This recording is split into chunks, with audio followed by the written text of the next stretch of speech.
The healthcare landscape in the United States is fraught with inequities, and one of the most glaring is the exploitation of low-income senior citizens in Black communities by medical and pharmaceutical companies. This phenomenon, which can be described as the cash cow syndrome, highlights how these businesses profit massively from the very systems designed to provide essential healthcare services to vulnerable populations. This blog delves into how these companies exploit Medicare and Medicaid benefits, the devastating impacts on the health of seniors, and the broader implications for social justice and public health. The target low-income senior citizens in Black communities. The demographics of vulnerability. In many Black communities, low-income senior citizens are disproportionately reliant on Medicare and Medicaid for their healthcare needs. These government-funded programs are intended to ensure that the elderly and economically disadvantaged receive necessary medical care. However, the reality on the ground is starkly different. These programs have become a goldmine for unscrupulous medical and pharmaceutical companies, which see these vulnerable populations not as patients in need of care, but as opportunities for profit. Setting up shop, the proliferation of predatory providers. Predatory Medicare and Medicaid providers often set up their businesses in Black communities where they exploit the lack of access to quality healthcare and the high levels of health illiteracy. These providers frequently engage in aggressive marketing tactics, presenting themselves as benevolent and community-focused. In reality, their primary goal is to maximize profits through a variety of unethical practices. Exploiting government benefits. Frequent and unnecessary visits and testing. One of the primary ways these companies exploit Medicare and Medicaid is by encouraging frequent and often unnecessary visits and testing. Routine checkups are replaced with excessive appointments, each billed to government programs at high rates. Diagnostic tests, many of which are unnecessary, are ordered regularly to inflate costs. This not only drains public funds, but also subjects seniors to unnecessary medical procedures that can cause stress and harm. Medical referrals and therapy scams. Another common tactic is the use of medical referrals and therapy scams.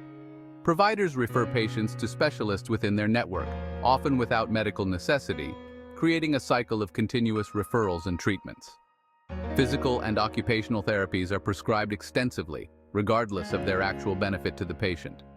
These therapies are billed at exorbitant rates, ensuring a steady stream of income for the providers while offering little to no therapeutic value to the patients.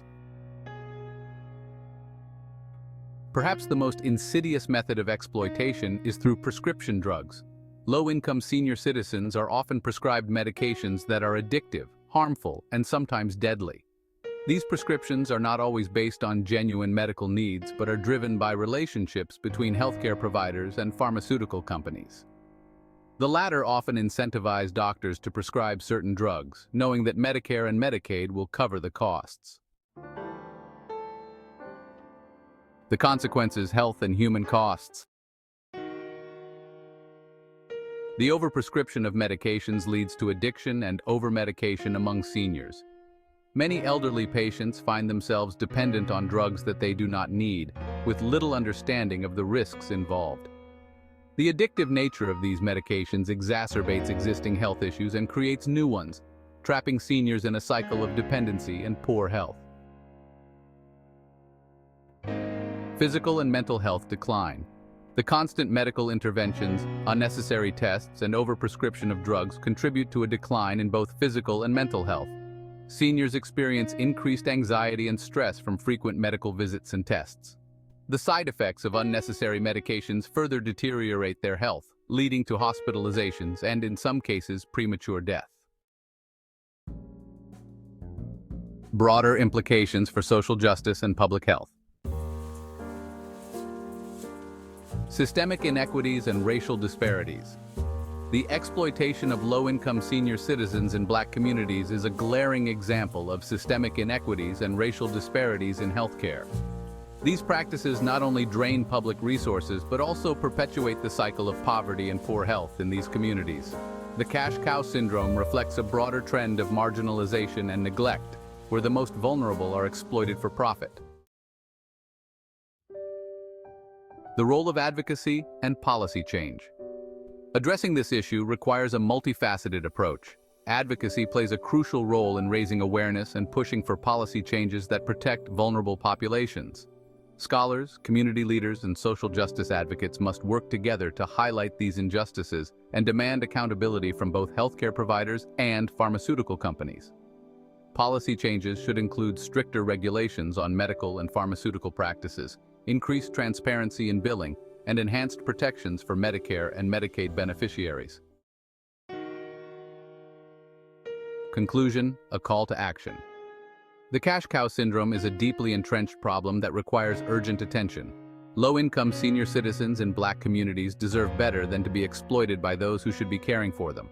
By shining a light on these practices and advocating for meaningful change, we can work towards a healthcare system that truly serves all individuals, regardless of their economic status or race.